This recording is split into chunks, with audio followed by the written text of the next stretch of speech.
Hello friends, Emma Creve here, the cafe latte sipping pre-service teacher, welcoming you to episode 1 of the Caffeinated Pedagogue. In today's episode, diverse literacy practices will be explored and analysed within the context of a humble supermarket.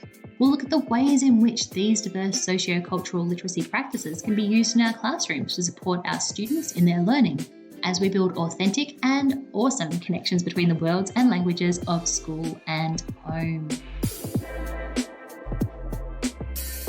Diverse literacies are embedded in every aspect of our lives. We use language to make and share meaning from the moment we wake to when our head hits the pillow. They are intrinsically bound to our interactions with each other and the places and spaces in which we live, work, study and play. Literacy extends far beyond the static view of simply possessing skills in decoding and encoding print-based texts, and rather it encompasses many diverse skills and practices and is constantly evolving. In recognising that our students encounter literacies across a breadth of everyday life experiences, as teachers we must look to draw upon these rich and diverse socio-cultural literacy experiences and find ways to embed them within our teaching, connecting those worlds and languages of school and home with authentic, relevant and culturally inclusive practice.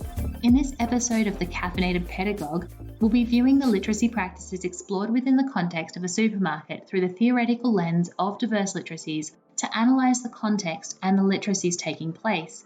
Together we'll explore the literacy practices we encounter in this space when we head to the shops to buy a loaf of bread, or if you're like me, to fill a trolley with all of the coffee. We'll identify how we can bring aspects of this authentic and diverse experience of literacy to our classroom. Margaret Mackey speaks of literacy being experienced from the feet up, being both embodied and sensory. It's the spaces, the places, the people and the things. It's situated, it's collaborative, and it's a shared experience. So what is it that we encounter when we go to the supermarket to stock up on groceries or replenish that lolly jar? What's the purpose? Who are the participants? And what are the artefacts? Let's set the scene and add in a little background noise. This is the soundscape of our local Woolies supermarket. The hub of our community, it provides an essential service with food, beverages, household goods and more. It extends beyond being just the one-stop shop, serving as an informal meeting place when you can guarantee you're going to see everyone you've ever known on that one day that you don't do your hair.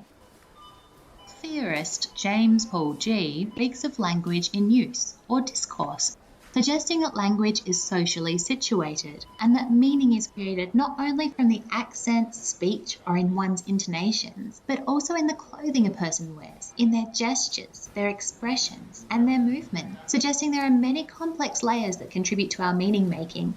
When considering the participants in this real-world literacy environment, we consider not just the people, but how they move through that space, their expressions, their uniform, what's their role, how do we know this? Are they a cashier, a fellow shopper? Do they work in the deli? Are they a shelf stacker, trolley person, cleaner, butcher, or maybe their management?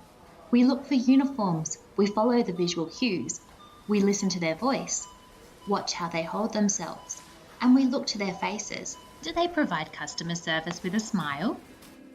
The purpose will vary. For me, it's a trip to pick up something I need, knowing that the supermarket will serve this purpose in exchange for money. I'll have that thing that I needed. For the staff, like the cashier, the baker, the cleaner, etc., their purpose will differ.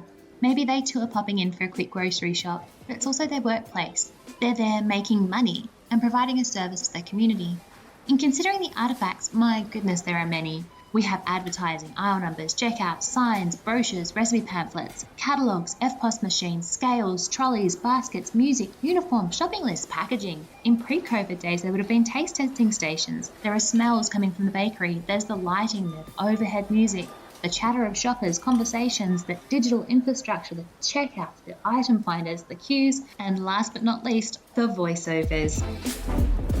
While our supermarket follows the same layout as most of the other stores in this chain, I know that the items on the shelves, let's call them edible artefacts, reflect our community that happens to have its fair share of Dutchies. There is an entire section that's dedicated to Dutch eats and treats, including specular biscuits and deliciously salty licorice. These edible artefacts are presented in multilingual packaging. The same supermarket chain in Glen Waverley, which has one of Melbourne's greatest concentrations of people with Chinese ancestry, offers bilingual signage in both English and Chinese. Let's now pop on our theoretical lenses, the ones that look a little bit like our rose-tinted glasses but have that academic filter built in. It's time to analyse this context and the many literacies taking place within the supermarket. What practices do we see? What are the modes, the purposes, functions? What prior skills, knowledge and understanding help us in navigating this store? Would our experience of a supermarket differ if it were in a different location? With a place-based approach, we look to the ecologies of literacy or simply consider space. As centres of experience, places and spaces like this supermarket teach us about how the world works. We read a book, but we also read a space, as we make and take meaning using language to interact and engage with the environment and with others in the space. When walking into a supermarket, we follow the clues or the cues of the space, the unspoken rules, the regulations. We bring with us previous understandings. If we've visited this supermarket before, we know how to buy things, where to go, how to move through it. We can locate things within this space. Like I know in my local supermarket, I'll find the coffee in aisle number 6. This aisle is also the home of biscuits. A handy coincidence? More like a clever and deliberate move by the supermarket. The layout of this space has been crafted for the ease of shoppers. But remember, the interactions we share with a supermarket as a shopper is a commercial one, and the layout and all of the elements within this store have been carefully curated to maximise profits, as they make us feel like we need all of the things. Just like how we'd use a textbook where we can flip to the index and locate the page that corresponds with our search, we can use the item locator sheet at the end of an aisle to look up, say, where the baking soda is, and most often we'll find an aisle number that corresponds to its location. We draw upon our social cues and understandings of this space as we take numbers at the delicatessen or line up at checkouts. We know, for instance, in this store, you can't take a trolley full of groceries to the express lane unless it contains 12 items or less. Our knowledge of place helps us to navigate it. The location or place of this community hub impacts upon the artefacts we find within. On visiting a supermarket in Japan, we'd find the artefacts in this store would greater reflect the community, its culture and its people. Just as earlier we looked at how the supermarket located in Glen Waverley both reflects and supports its community, their culture and their languages, with the inclusion of signage in both Chinese and English. Fal and Rosal express experience of place to be the oscillation between memories, embodied experience, the what we see, hear, smell or feel, and our interactions with spaces, the interweaving of space, place and identity. This is literacy in action. Delving deeper into this space, we consider the layers of diverse multimodal literacies that contribute to our experiences of the supermarket, the visual, audio, linguistic, spatial and gestural. Frey and Fisher identified the primary literacy of the 21st century is visual literacy, and we see this in the context of the supermarket, which is a very visually rich environment. Everywhere you look, there are signs, advertisements, items are contained in fancy packaging. Everything that sits on the shelves has been designed with appearance in mind. In the health food aisle, packets of food will try to look more wholesome and organic than the one next to it. Design teams make careful and considered colour choices as they create mini visual narratives that show a smiling farmer with a golden field behind them, or a rising sun, maybe a cow. They contain deliberate designs that consider the language, the graphics, colours, fonts, the shape of the package, the texture. It's the combination of these multiple modes that help to persuade the buyer. They create and communicate meaning, with the intentions being to persuade, to be appealing to the customer. People buy with their eyes, so presentation is key. The supermarket, just like the items within it, is highly curated and deliberately designed. It's all about the Gruen transfer, not the awesome television show on ABC, but rather all the factors that contribute to influence your experience in a shopping centre. It's the powerful and deliberate weaving of these multiple modes that influence our senses, the appealing visuals, the architecture, the layout, the smell of freshly baked bread, the relaxing and upbeat elevator-esque music. In pre-COVID times, it was the taste testing stations. All of these things contribute to our experience of the space, and often see us leaving the supermarket with a lot more than just that jar of Java we popped in for. Some Somerville speaks of place being profoundly pedagogical, saying they are centres of experience that teach us about the world and how our lives fit into the spaces we occupy. So how do we connect authentic literacy learning, such as the literacies we might experience in the supermarket, to our classroom? What can we do as teachers to create authentic and engaging activities that support our students in their understanding of self, their community, their environment? And how can we provide them with learning experiences that supports the skills required to navigate the complex and diverse literacies that are embedded into our everyday?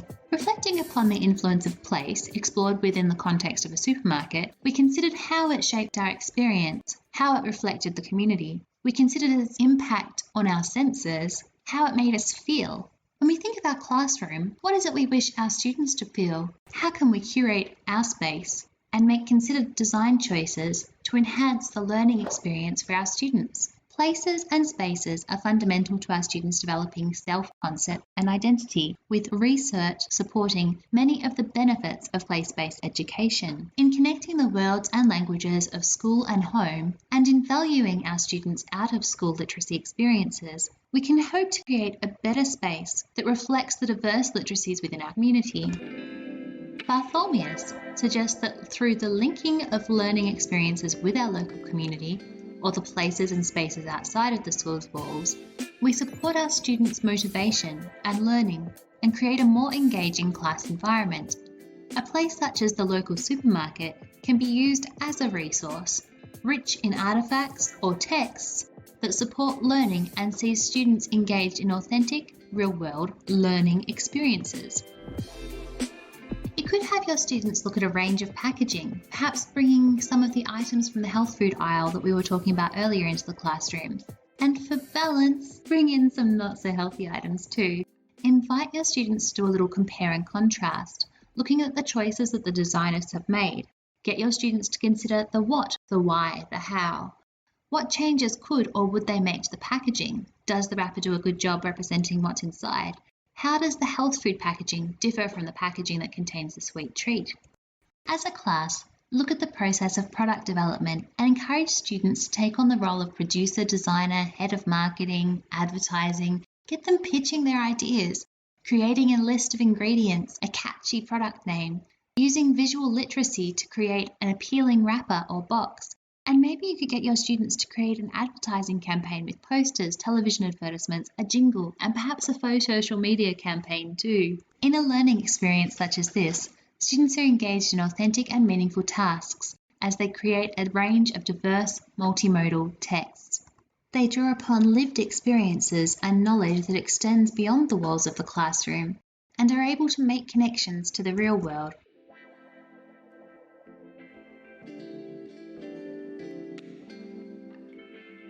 So the next time you pop into the supermarket or your local cafe to buy up all of the coffee, have a little look around.